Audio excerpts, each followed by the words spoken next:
After more than 30 years of marriage, a man in his 60s faces a crisis in his relationship with his wife. Since the birth of their children over 20 years ago, they have been living in a dead bedroom, a situation of emotional and sexual distance. Though they have sporadically attempted to improve the situation, these efforts have failed, and the man begins to accept that this may be the way the rest of his life will unfold. I found a journal from my wife where she had an affair 15 years ago. My wife and I, M, are both 60-ish and married over 30 years. I have been in a dead bedroom since my kids were born, over 20 years ago. I lived with that for many years, believing that if I was not wanted, I would not want. Almost 2 years ago, I realized that I could no longer deal with that, and after some months had the talk. We have been sporadically working on it. At first, I was resentful and demanding. Then she took 10 months of no sexual contact to feel secure and decided to invest in my happiness. Since then, we are attempting repair in fits and starts. Most recently, there's been a month with no activity, in part illnesses and things arising, and in part, my view, avoidance. That flipped a switch for me. I came to the conclusion that this liminal space was more than likely the way it was gonna be. That put the burden on me to decide whether or not to live out the rest of my life that way. Yesterday, I was tidying up various piles of stuff, including some papers and pocket-sized notebooks. I had already put them in the discard pile, but then opened one to make sure it wasn't anything cute from the kids when they were young. Nope, it was my wife mooning about whether she was truly in love with him. It took me a while to accept it was her.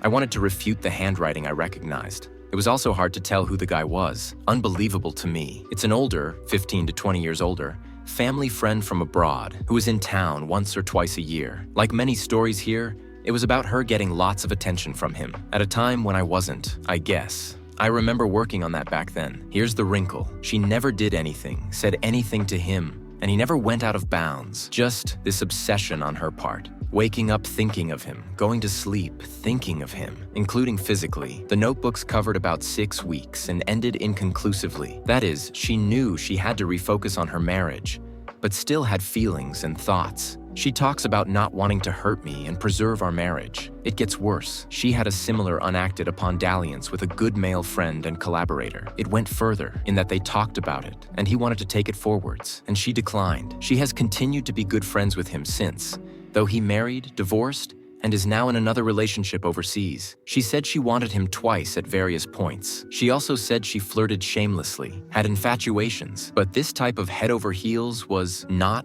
often. I've been a zombie, trying to go through the motions, but audibly sighing and groaning at times of day. My wife has been sick, so less aware of my condition than she otherwise might be. I was feeling so bad about taking any actions that would endanger what we had just for sex. Boy, I sure don't feel bad about that now. I was the breadwinner for 30 years, laid off and haven't been able to get a job in a year. My wife has prospered in her career and is making close to what I was. My inclination is to attempt to get by normally, though I don't have much of a poker face. Figure out what to do next.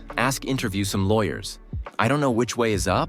I don't know how I feel. I guess I need to get my options in order. If we split ourselves and our assets, without an income, I will not be impoverished, but not in very good shape either. If the first 15 to 20 years of my marriage had these 2 serious episodes, what's been happening in the latest 15 years? How many non-serious flings were there? Did she have physical one-night stands that didn't mean anything? I mean, if she could allow herself to love someone, what would be the big deal with a little relief? She had desire, just not for me. If she's been hiding these episodes for 15 years, how can I believe anything she'd say? I'm going crazy trying to think what to do, including confrontation, after I understand my options, backed up by a demand for a polygraph, which sound absurd, except to those of us in this predicament.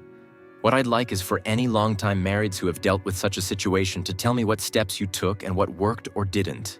I've been on Reddit for dead bedrooms, so please limit responses to those that have actually lived it, not the knee-jerk divorce suggestion. Not that it's out of the question. Update 1. This is an interim and non-dramatic update. Really long and likely boring. But it's my life, so move on if it's not of interest to you. I have seen a lawyer. My financial situation is not great, as I've been unemployed for a year. I would be uncomfortable but not impoverished in a split. I do expect gainful employment at a point, I hope. As a 60-plus-year-old, the too senior, aka too expensive thing, is a hurdle. I am pursuing things at much less than my prior pay.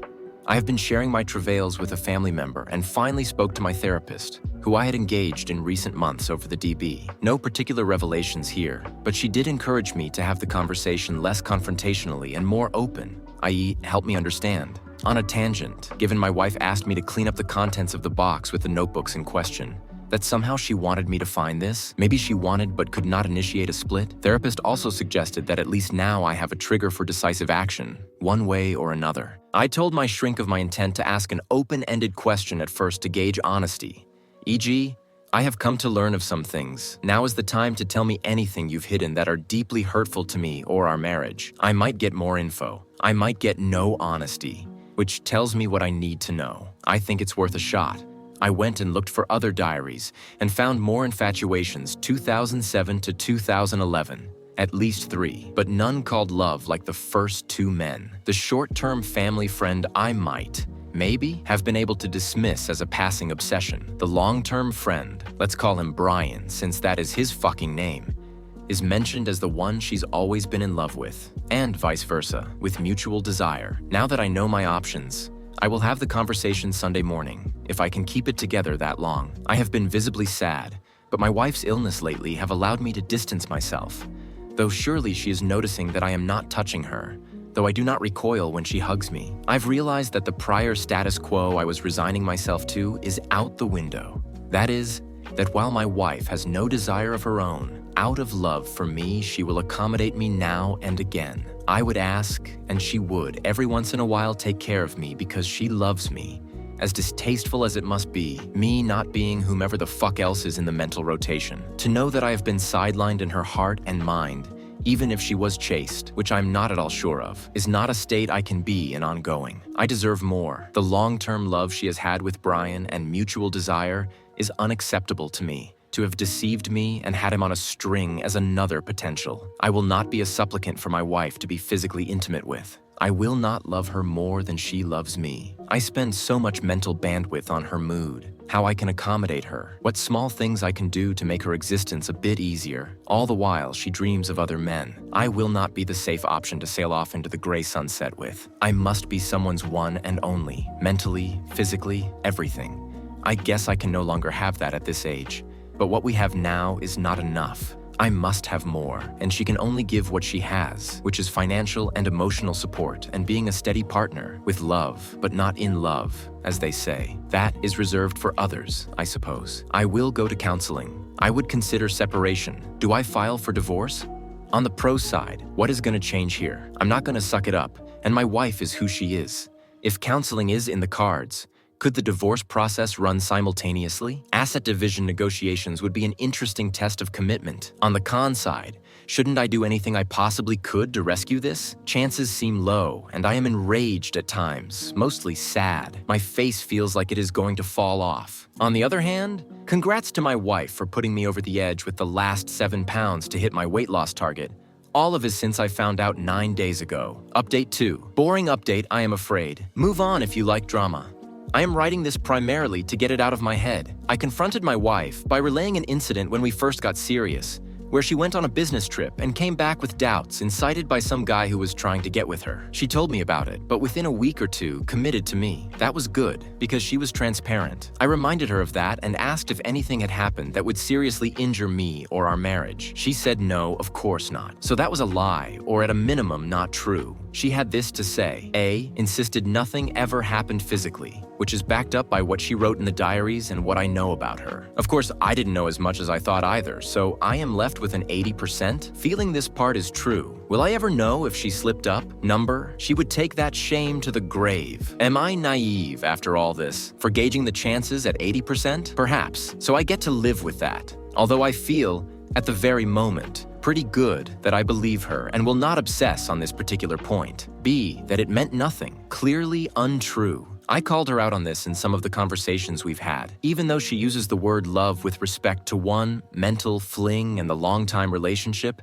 she says it wasn't that. She told me that the diary were a way of processing feelings and thoughts without acting on them. Okay, I could understand, I hate my husband, he is being awful to me, as an exaggeration in the moment during a tough time. In what context, though, Does I love and desire him mean nothing? There is no context. Maybe it means less, but it doesn't mean nothing. I found a marriage counselor who will work with our health insurance, and we have seen her twice. I mostly talk, my wife mostly reacts, and the therapist prompts us. It is helping somewhat, I guess. Insofar as she is pointing out how great it is that my wife never acted on it, and how so many relationships can be even stronger after affairs. And this isn't even that. I do think she is kind of blithe about the whole thing. But it is useful to put it in context of people who have it worse. My wife spent a fair amount of the time with the therapist talking about her troubled parental, growing up relationships. True.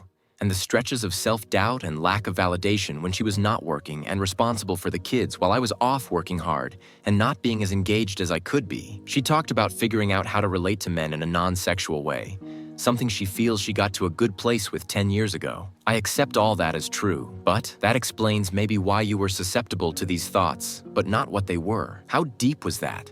Should it matter to me now after all these years? So I have these doubts about the past, but am trying to focus on the future, which equally has perhaps more troubling doubt. During out conversations, I also related that I would no longer be happy with the mismatch in our desire for intimacy and sex, that I would not be a supplicant begging for whatever attention I could get.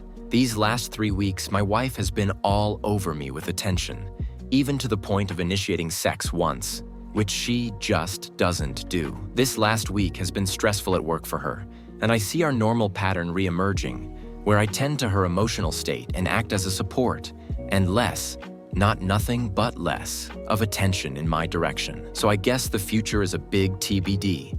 I am operating on 2 tracks, carrying on with our normal life, making plans, while also mentally thinking about what happens if we resume our life pattern that had not been where I wanted to be. So who knows, I can and do hope, but I am no longer ashamed of thinking about what may happen if we don't get to a better place.